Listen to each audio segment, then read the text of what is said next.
Bien, voici votre résolution donc pour l'exercice numéro 3, où en fait ici la petite différence, c'est qu'on retrouve donc toujours trois types de sols. Donc les terres ici à droite de notre mur qui sont inclinées de 10 degrés, que ce soit au niveau supérieur ou inférieur. On retrouve ici ce qu'on appelle du sable compact en dessous des terres inclinées à 10 degrés et sous le mur, ainsi que sous le troisième type de mur, de sol que vous voyez ici à gauche, qui est la terre arable. Alors toutes les cotes ici qu'on vous donne sont fournies en centimètres, plus en décimètres, donc il suffira de les diviser par 10 pour avoir les mètres. On retrouve ici une force F qui est orientée vers la droite, et une force R qui est inclinée ici, à la base, à 2,70 m de l'origine des axes X horizontal et Y à la verticale. Alors, qu'est-ce qu'on me donne comme info ici là-dessus? On me donne donc comme idée de calculer la valeur de F et de R pour que le mur soit en équilibre. On me dit ici que la surcharge sur le terre-plein, donc on n'a pas dessiné, mais qu'il y a ici une surcharge sur le terre-plein, ça engendre une pression au sommet du mur, P1, qui vaut 5 kN par mètre carré. Donc vous voyez, je l'ai dessiné ici en orange.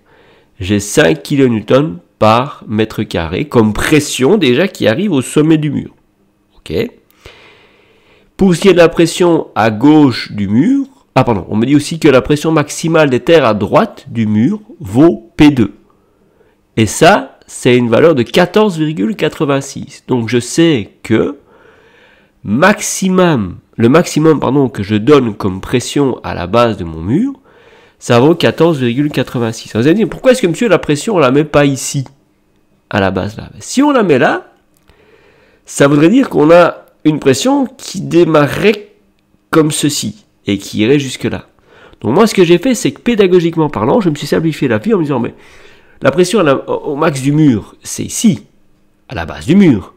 Donc que je la dessine là, ou que je la dessine ici, dans la continuité de mon écran, ça change rien, puisque d'office, là, je suis à la base du mur, comme ici. Donc c'est pour ça que vous voyez que le trapèze, ou la pression max P2, si vous voulez, de 14,86, je ne l'ai pas dessiné là, mais je l'ai dessiné ici, pour être dans le prolongement de cette valeur de 5 kN par mètre carré. Pour avoir en fait finalement un trapèze incliné. D'accord? Alors je vous ai mis en évidence que mon mur est incliné ici de 10 degrés, qui est la même valeur que l'inclinaison de la base de mes terres ici, aussi à 10 degrés. Donc ça aura une influence positive pour nous. Pourquoi? Parce que ce trapèze de pression, sa vraie hauteur, ce sera cette distance-ci. Donc ce sera beaucoup plus facile pour nous de calculer la hauteur vraie de notre trapèze parce que c'est cette distance-là. Donc c'est beaucoup plus facile pour nous.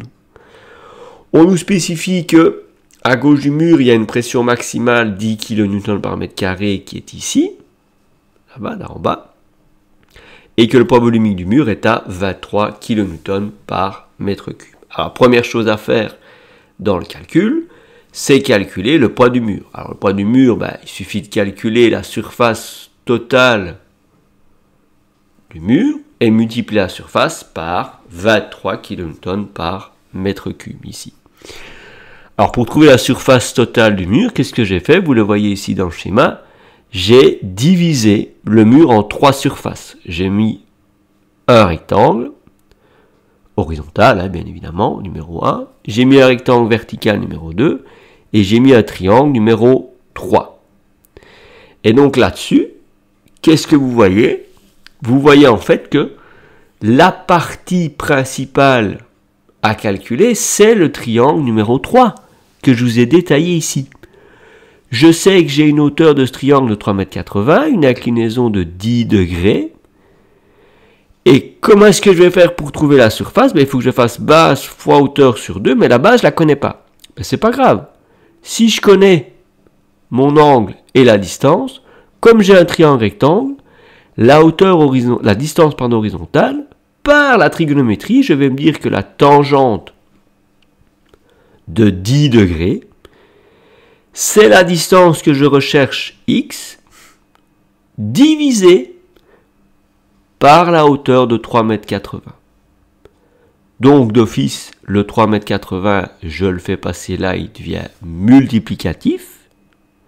Donc 3,80 m fois la tangente de 10 degrés me donne ma distance horizontale de 67 cm que je vais inclure dans le calcul de la troisième surface.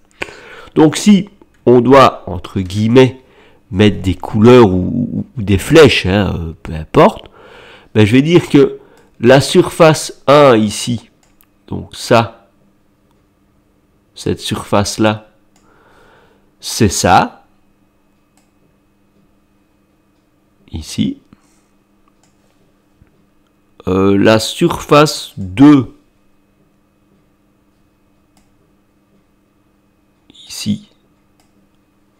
Oups, pardon, excusez-moi. Ça, c'est ceci. Et la surface numéro 3, que je vais mettre ici en orange,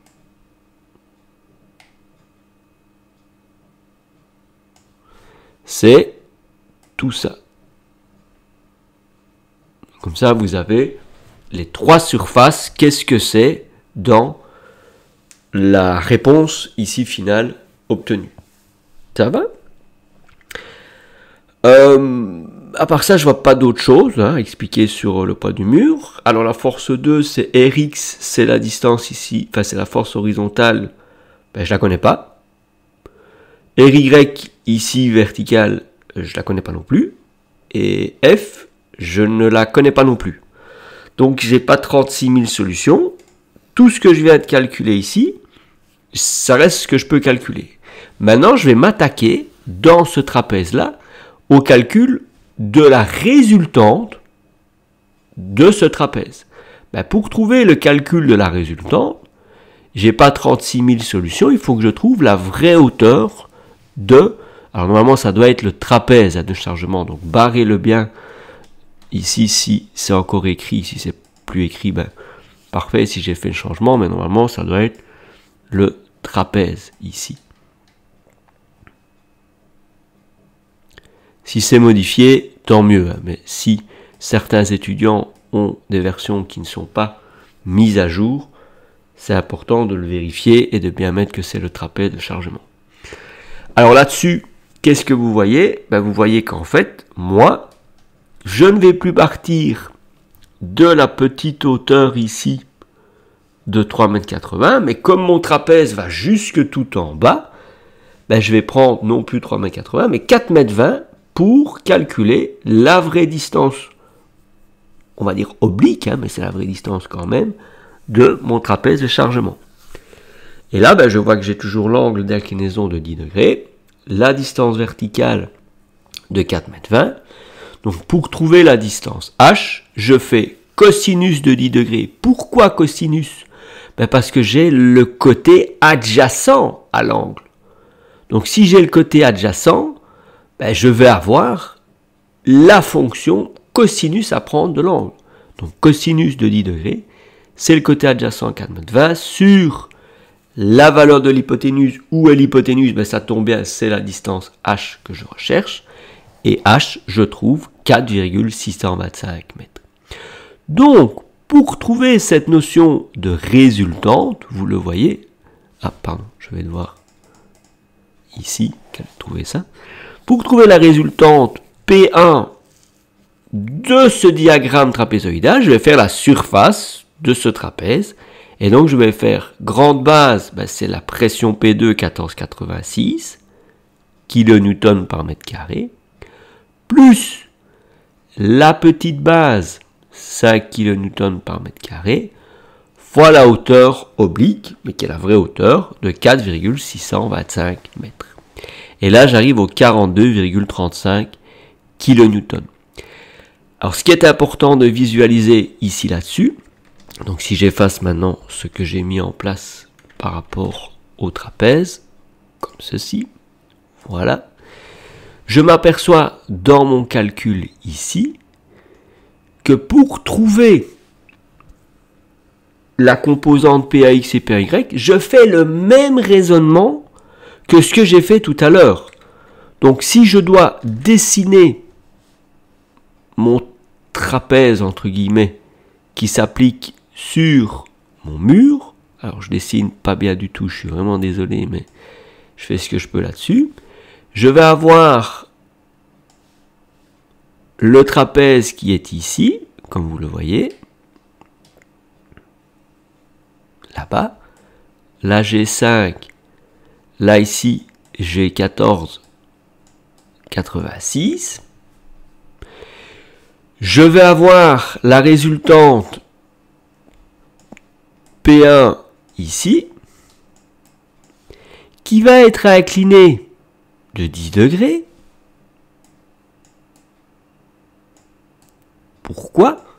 Mais parce qu'ici, j'ai l'inclinaison de 10 degrés.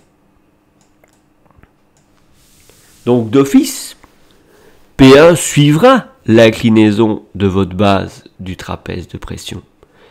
Et si je veux maintenant aller mettre une intensité pour P1X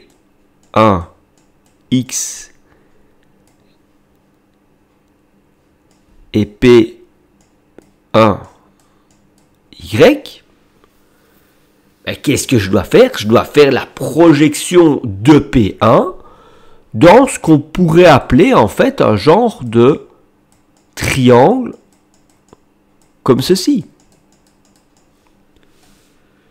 Donc c'est la même chose qu'on a fait dans l'exercice 2, à savoir qu'on va projeter P1 horizontalement et verticalement. Et quel est l'angle sur lequel on va se baser? Cet angle sur lequel on va se baser, ça reste, comme vous le voyez, l'angle de 10 degrés. Alors ici, je ne dois pas passer dans l'exercice 2 comme je faisais, que l'exercice 2, pour trouver la vraie hauteur. Pourquoi? Parce que ce qui est très important à mettre en évidence dans votre schéma, c'est que l'angle que j'ai ici à la base, c'est un angle droit en fait. Je sais ici pertinemment bien que l'angle que j'ai ici est à 90 degrés. Pourquoi? Parce que dans l'énoncé, on me stipule bien que j'ai ici une orientation de mon mur de 10 degrés, qui est le même que l'angle d'inclinaison de ma pression max, ici, à 10 degrés. Ça va? Donc pour trouver PAX, j'ai plus qu'à faire P1 fois le cosinus de 10 degrés, et pour P1Y, c'est le P1 fois le sinus de 10 degrés. Ok? Donc, qu'est-ce qui me reste à calculer par la suite? C'est la petite valeur, on va dire, de résultante P2 à gauche, ça va, qui vaut les 10 kN par mètre carré la pression max, fois la hauteur, qui est ici de 40 cm, qui est verticale, divisé par 2. Donc j'ai même pas de terre inclinée à gauche du mur. Ça reste droit, donc d'office, ça restera la hauteur droite à 40 degrés telle qu'elle. Ça va? Alors, pour ce qui est des valeurs des bras de levier. Pour le bras de levier de la force 1, ça reste la coordonnée en X du centre de gravité de mon mur. Donc là, ce que j'ai fait, j'ai redécomposé mon mur en 3 surfaces simples, comme j'ai fait le calcul tout à l'heure.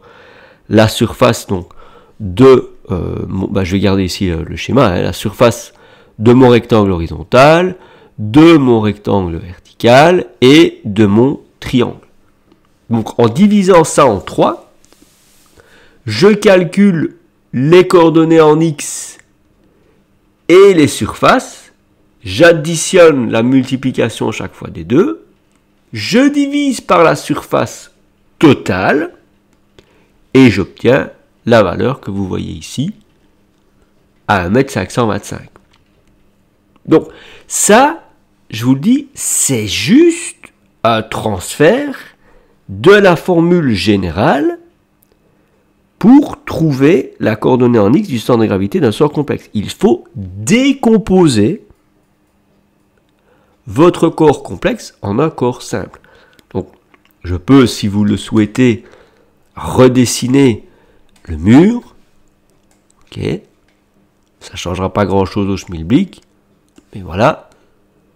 Et vous avez, comme vous le voyez, la première surface ici en bas, c'est la surface 1.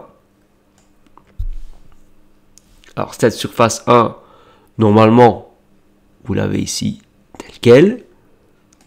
Vous avez la surface 2 ici en brun. C'est fait rapidement, hein, mais au moins comme ça, vous le voyez. Et puis la troisième, je vais le faire en vert fluo.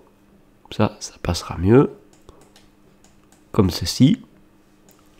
Et là, c'est ce que vous voyez ici.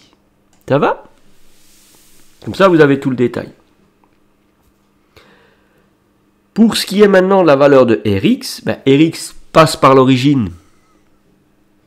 Donc j'ai rien d'autre, quoi. Je veux dire, si Rx passe par l'origine, ben le bras de levier de Rx par rapport à O, ça reste 0.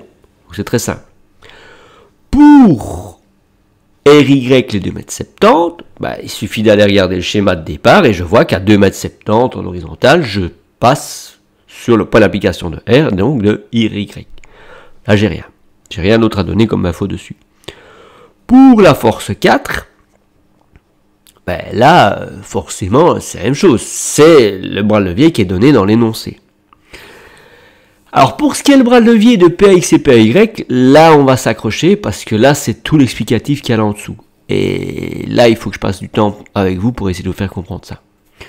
Pour ce qui est le bras de levier de la force 6, pourquoi c'est 13 cm? Ben, si je redessine le mur comme ceci, là, ma petite valeur de diagramme de pression, c'est comme ceci, le triangle là. Je sais que P2, ici, enfin c'est parce que c'est incliné, mais normalement ça reste horizontal. P2, il est horizontal et ça s'applique au tiers de cette distance verticale ici de 40 cm. Donc d'office, P2 avec son bras de levier à 13 cm, c'est le tiers de la hauteur à gauche. Donc ça n'a rien de compliqué par rapport à ça. Ça va? Alors, si je remets en place tout ce que j'avais mis ici, voilà. Comment est-ce que je trouve la valeur du bras de levier de PAX à 1,75 m et PAY à 1,76 m? Alors, ça paraît charabia monumental et un truc impossible à comprendre. Or, tout l'explicatif que j'ai mis là, c'est pour vous faire comprendre étape par étape comment j'arrive à ces valeurs. Et dans cette étape, qu'est-ce qu'il y a à comprendre? Ben, la première chose, comme vous le voyez en bleu, c'est le dessin simplifié, je précise bien, simplifié de votre mur. Donc vous le voyez là-dessus, ça, c'est entre guillemets l'écran virtuel qui est ici. Donc je répète, ça, c'est un écran virtuel ici. Donc ça veut dire que je n'ai pas dessiné ce bout-là. Vous voyez? Je ne l'ai pas dessiné ici, pour pas polluer le schéma. J'ai représenté en orange le diagramme de pression, avec les valeurs de 5 et 14,86. Ok. Qu'est-ce que je dois trouver là-dedans? Ben, je sais que P1 s'applique à ce point-là, et que P1X s'applique là, et P1Y s'applique là. Je dois trouver la distance ici Y P1X et X P1Y qui est le bras de levier de P1Y. Et le X c'est pour dire que c'est une distance horizontale. Alors, pour trouver P1X, sa distance ici, YPX, vous alliez me dire, bah monsieur, c'est pas compliqué, on fait comme dans l'exercice 2, et on se dit, avec Thalès, là, vous avez dit, on prend la grande distance qu'on a trouvée de 8,46 m, là, ou je ne sais même plus, pardon, la distance exacte de la hauteur, c'est 4,625 m, pardon. Et vous allez dire, monsieur, ben, on n'a qu'à dire que ça s'applique à un tiers de la grande hauteur oblique, là, et on n'a qu'à dire alors que ben, YPAX, c'est un tiers de 4,20 m. Si vous faites ça, vous vous plantez. Pourquoi? Parce que quand j'étais dans l'exercice 2, à vous dire, on va travailler avec Thalès, pour dire que, ben, voilà, la valeur de la résultante s'applique au tiers de la distance, de la hauteur. Mais ça, c'est valable quand on est avec des triangles de pression qui s'appliquaient sur nos murs. Or ici, j'ai pas un triangle, j'ai un trapèze, moi, orange, là. Donc je peux pas dire que la distance ici, en bleu, H, c'est le tiers de la distance sur laquelle s'applique ma hauteur ici, ma pression. Je peux pas dire que H, c'est le tiers de la hauteur. Je vais devoir trouver cette distance H. Comment? Ben, en me disant que H, c'est la hauteur du centre de gravité de mon trapèze. Et pour trouver cette hauteur qui est la valeur du centre de gravité de mon trapèze, je vais devoir faire la formule que j'avais trouvée au départ, qui était de dire que H, c'est 2 fois la petite valeur de pression, donc la petite base ici en haut, 5, plus la grande base, qui est ma grande pression de 14,86, divisé par la somme des deux, fois la hauteur de 4,625 m divisé par 3. Donc vous voyez que ça, c'est très important à comprendre. Ici, on est avec un trapèze. On n'est plus avec un triangle. Donc d'office, vous allez devoir changer votre fusil d'épaule dans le calcul de la résolution. À partir du moment où vous avez cette petite distance ici, H, en bleu, vous pouvez trouver facilement YPAX. Pourquoi? Ben parce que d'office, vous voyez que dans le triangle ici en bas, si vous maîtrisez le côté oblique et l'angle de 10 degrés, vous allez directement trouver la valeur verticale ici qui correspond à YPAX.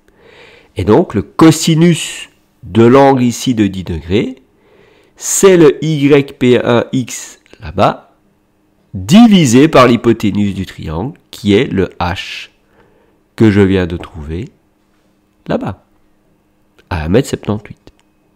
Et donc vous trouvez la première des deux valeurs de 1,75 m, le bras de levier de PAX, qui est une distance verticale YP1X.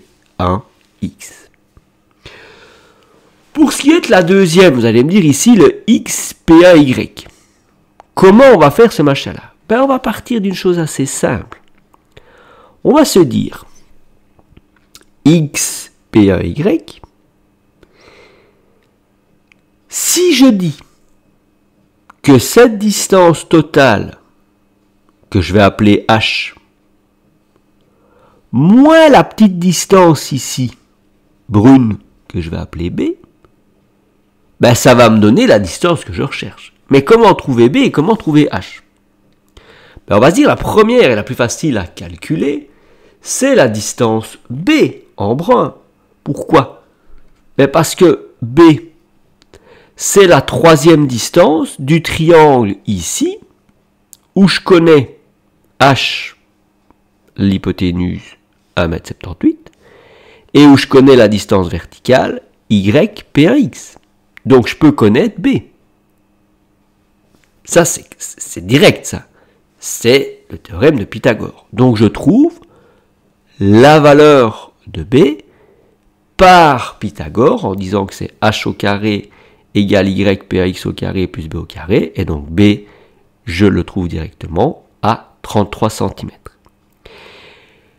comment vais-je faire pour trouver la valeur de h maintenant? Ben, pour trouver la valeur de h, il faut que je me dise, ben, moi, je dois d'abord imaginer, trouver la valeur globale qui démarre de la partie droite ici, du sommet de mon mur, jusqu'au point virtuel que je me suis imaginé. Et pour ça, je vais partir de l'idée, ben, si je connais la distance verticale totale de 4,20 m, ici, vous voyez, j'ai refait le petit schéma. Si je connais la distance totale de 4,20 m, je connais mon angle de 10 degrés, ben, cette distance horizontale que j'ai appelée S, c'est 4,20 m, la distance verticale, fois la tangente des 10 degrés. Et j'arrive à 74 cm. Pourquoi ça m'intéresse de trouver ça? Parce que si j'ajoute aux 74 cm la petite distance ici de 30 cm, plus la distance ici de 1,05 m, ben j'ai au final toute la distance h que je recherche, qui est à 2,09 m. Et en connaissant la distance h, comme je vous ai dit, en lui enlevant la distance b, je vais trouver la distance x, p1, y.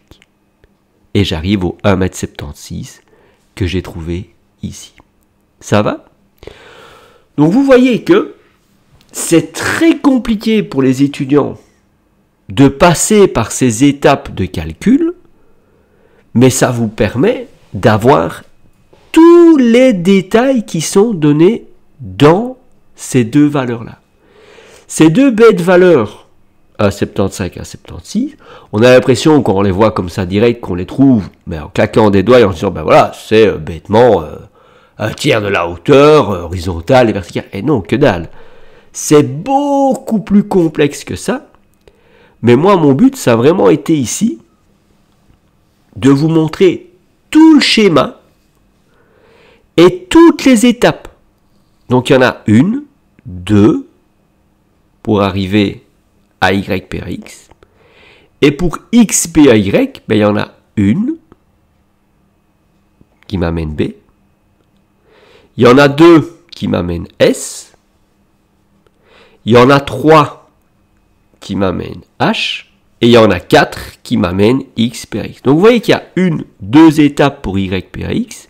Et une, deux, trois, 4 étapes qui m'amènent à x, p1, y. Ça va? Donc il y a vraiment un travail à faire de la part de l'étudiant sur d'abord schématiser où s'appliquent ces forces, P1x et P1y. Quelles sont les distances que j'ai besoin pour trouver xp1 et yp1? Et ensuite, comment je peux mettre en place les étapes de calcul dans ma tête pour trouver ces valeurs telles quelles. Ça va? Donc c'est vraiment une étape cruciale de mettre d'abord le schéma et puis les inconnus et puis tourner autour du schéma pour voir les distances qui vont vous servir dans le calcul de ces deux bras de levier. Ça va? Alors, quand vous avez fait ces calculs, qu'est-ce que vous devez faire par la suite? C'est dessiner votre schéma rendu libre. Et donc, comme vous voyez ici, j'ai dessiné P1X, P1Y, P2 au tiers de 1 mètre, là, enfin au tiers des 40 cm, Rx qui passe par l'origine, O, Ry à 2,70 m, et W comme je l'ai trouvé à 1,525 m. Donc là, j'ai essayé, vous voyez, de dessiner W, P1Y et Ry, pas à l'échelle, hein, on s'entend bien, mais on essaye pour les cotes, ici, de les représenter le mieux possible. Ça va? Quand j'ai fait ça, je fais l'étude des forces horizontales et puis verticales. Donc les horizontales, vous le voyez ici, c'est F, donc ce qui va vers la droite parce que c'est dans le sens positif, forcément, des X. P2, même chose dans le sens positif dx, donc c'est plus P2, moins Rx, parce que ça va dans le sens opposé de x, et moins PAX, parce qu'il va dans le sens opposé des x. Donc là, j'ai tout ce qu'il me faut pour la somme des forces horizontales. Pour la somme des forces verticales, donc vous le voyez là-dessus, on va avoir moins PAY, moins W parce qu'ils vont dans le sens opposé à Y, et par contre on va avoir plus RY puisqu'il va vers le sens des Y qui va vers le haut. Donc avec ça, je connais, vous commencez à avoir l'habitude ici maintenant, la valeur de W, vous connaissez la composante verticale de P1, donc d'office, vous pouvez connaître la valeur de RY, qui est, si je le fais passer de l'autre côté du signe égal, la somme des deux forces. Et donc vous voyez là-dessus, on arrive très facilement à trouver la valeur de RY à 95,05 kN. À partir de ce moment-là, je remets en place la valeur que je donne ici par rapport au moment. Je le dis que ce qui tourne dans le sens des aiguilles d'une montre est considéré en positif. Ça va? Donc moi ici, qu'est-ce que vous voyez là-dessus? Pour mes équations de moment, vous allez avoir ici F, oui, je vais peut-être le remettre un petit peu plus haut pour qu'on voit. Donc F, vous allez avoir F qui va tourner par rapport au point O, le mur dans le sens des aiguilles d'une montre, donc je vais le mettre en positif, donc plus F fois son bras de levier, moins PAX, sens opposé, fait tourner dans le sens antilogique, plus W, plus PAY, moins RY, et P2, vous allez avoir en positif vers la droite. Donc je retrace toutes les forces avec leurs signes fois leur bras de levier respectifs, bien évidemment, on s'entend bien là-dessus. Et là-dessus, on va avoir la valeur de F, ici telle quelle, qui est juste la fraction de tout le moment cumulé des forces, que je fais passer aussi de l'autre côté, divisé par son bras de levier de 2,80 m. Ça va? Donc, il n'y a pas grand-chose à donner comme explication en plus par rapport à cela. Donc je vais peut-être ici effacer ceci pour que ça ne vous perturbe pas dans les schémas. Ça va? La seule chose à la limite, oui, que je pourrais remettre, ça ne perturberait personne, c'est les valeurs des moments. Donc c'est positif quand ça fait tourner le mur par là, et le moment négatif si ça fait tourner par là. Ça va? Donc, quand j'ai la valeur de F ici, qui est à 182 sur 2,80, je vais remplacer la valeur de F dans la somme des forces horizontales. Je connais P2, je connais PAX. Donc, si je connais F, P2, PAX, j'ai plus qu'à connaître Rx que je fais passer de l'autre côté du signe égal. C'est ce que je remplace ici dans la formule. Et j'ai la valeur de Rx à 25,54. Donc, même chose que dans l'exercice 2. Si je connais la valeur de Rx ici et je connais la valeur de Ry là-bas, je peux trouver la valeur de R en trouvant les 98,42 kN qui est par Pythagore, vous le voyez ici, l'hypoténuse du triangle formé par Ry et Rx. Alors n'oubliez pas une chose, c'est une petite remarque que je souhaite préciser donc encore une fois, c'est que Rx, il est positif, Ry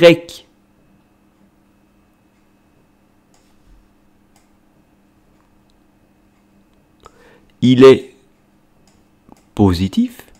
Donc s'ils sont positifs, qu'est-ce que ça va avoir comme influence dans votre schéma? C'est que s'ils sont positifs, ils gardent le sens, vous le voyez, vers la gauche pour Rx et vertical vers le haut pour RY. Oui, c'est vrai que j'aurais mieux fait de dire, je vais le faire comme ceci en bleu, regardez. Voilà, si c'est positif pour RY, bah d'office, ça va vous l'inclure vers le haut pour le sens de RY. Et je veux le faire en orange, voilà. Pour Rx, s'il est positif, qu'est-ce que ça va avoir comme influence? Ici, bah on aura un sens positif pour Rx vers la gauche, là-bas. Ça va? Comme ça, vous avez un petit peu le détail précis des éléments là-dessus. Ça, ce sera peut-être plus simple pour vous. D'accord? Donc, par le fait que Rx et RY sont positifs, je le répète, on conserve l'essence de positionnement de Rx et RY en composante là-bas. Et donc, ça vous oblige à avoir R incliné vers la gauche, comme ceci, et vers le haut. Ok? Pour ce qui est de la valeur de alpha, ici, le petit angle que j'ai mis en rose, plus ou moins, ouais, rose fuchsia. Comment je trouve cette valeur de alpha? Bah, c'est la même chose, hein, je suis reparti du triangle rectangle formé de la composante 25 en horizontal et 95 en vertical. Et je dis que la tangente de alpha, bah, c'est 25 sur l'opposé, sur l'adjacent en 95. Et je découle la valeur de alpha directement là-dessus. Ça va? Je vais enlever les petits schémas et les petites flèches pour que ce soit plus simple. Donc, qu'est-ce que je vais avoir au niveau des réponses, moi ici, dans le calcul? Ben, F, je suis à 65, donc positif. J'ai pas de négatif, donc je suis en positif. Et R en positif, donc les deux en positif, vous amènent, dans le schéma rendu libre tel quel, à conserver le sens pour F et R, et les intensités, vous les avez ici dessus. De la même manière que alpha, ben, ça vous donne la valeur de l'inclinaison pour votre force R, afin que celui-ci soit le plus possible en équilibre. Ça va?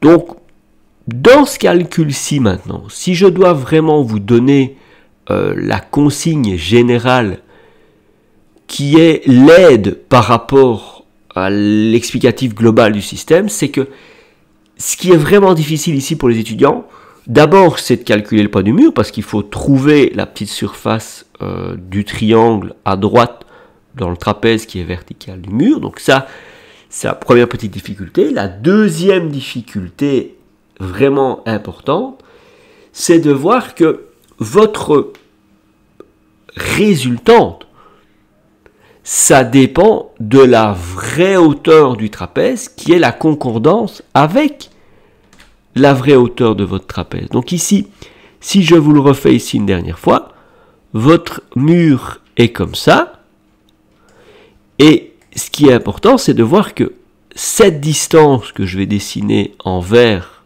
fluo, là, comme ceci, cette vraie distance vert fluo, c'est la vraie hauteur de votre trapèze, ici.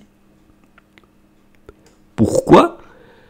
Parce que l'angle, ici, de 10 degrés, dans votre énoncé, c'est l'angle de 10 degrés, ici, qui est le même que l'angle de 10 degrés que vous allez avoir ici. Donc le fait qu'il y ait trois angles identiques, ça fait en sorte, et je vous l'avais dit ici, de bien mettre en évidence qu'on va avoir un angle droit ici en bas. Ça va? C'est très important ça.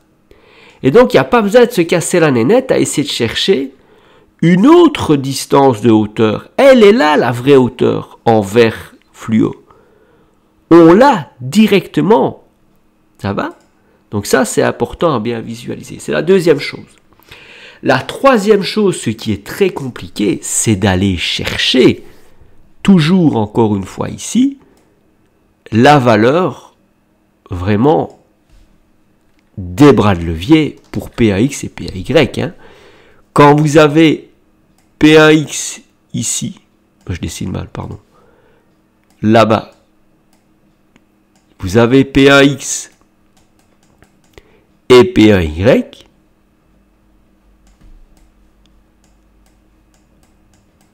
ce qui est le plus compliqué pour l'étudiant, c'est d'aller chercher ces distances-là. Hein. Ça et ça. C'est ces deux distances-là les plus compliquées. Donc ça, par pitié, quand vous allez refaire l'exercice chez vous, faites bien gaffe à une chose, c'est que vous allez devoir redessiner complètement votre mur pour avoir toutes les distances sous vos yeux et créer votre mécanisme de réflexion pour trouver ces deux distances que je vous ai mises ici en jaune doré, là plus ou moins ici. C'est vraiment essentiel de repartir à la base là-dessus. À partir du moment où vous avez trouvé ça, pour moi au niveau difficulté dans l'étudiant, c'est se rappeler que pour les moments, toute force qui fait tourner le mur vers la droite comme ceci est considérée en positif dans votre équation de moment qui était là ici au-dessus. Après ça, moi perso, je vois plus tellement de difficultés dans l'énoncé. Ça va? Donc c'est vraiment ces trois choses-là qui étaient vraiment difficiles à trouver, mais qui sont essentielles dans votre résolution. Ça va? Donc voilà, comme d'habitude, cet exercice-là, il est un petit peu plus difficile au niveau tempo dans les résolutions à trouver, mais ça reste un cheminement logique. Trouver les forces en présence, calculer leurs valeurs, faire attention aux hauteurs sur les diagrammes des pressions que je vous donne, aller chercher les bras de levier, bien voir s'il n'y a pas des petites difficultés, s'il y a des trapèzes, attention, on va calculer les sortes de gravité par rapport à la verticale, comment est-ce qu'on calcule les distances par rapport au point haut, et après retrouver les valeurs des intensités horizontales et verticales, et ça je vous le répète encore une fois s'il faut, mais c'est que si vous avez une force qui est inclinée, vous devez absolument la décomposer dans votre calcul pour avoir quelque chose le plus simple possible à mettre dans les équations d'équilibre. Donc si vous avez une force horizontale, vous la décomposez en une force horizontale et verticale pour avoir des forces à mettre dans les équations d'équilibre horizontale et verticale. Ça va? Je pense que maintenant je vous ai donné toutes les indications pour résoudre cet exercice de la meilleure manière qui soit et je suis disposé à répondre à quelques questions que ce soit dans cet exercice. Ça va?